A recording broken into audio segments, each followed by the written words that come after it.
உழைக்கிற வயசுல உழைச்சிக்கணும், கிடைக்கிற நேரத்தை மதிச்சிக்கணும், வாழ்க்கைய ஒழுங்கா பதிச்சிக்கணும், கிடைக்கிற வாய்ப்ப புடிச்சக்கணும்.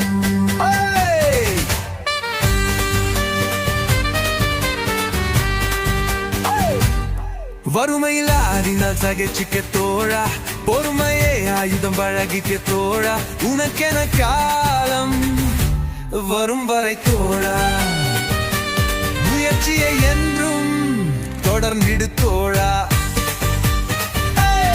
வறுமையில் வாடினால் சகிச்சுக்க தோழா, பொறுமையில் ஆயுதம் பழகிக்க தோழா, உனக்கென காலம் வரும் வரை தோழா, முயற்சியை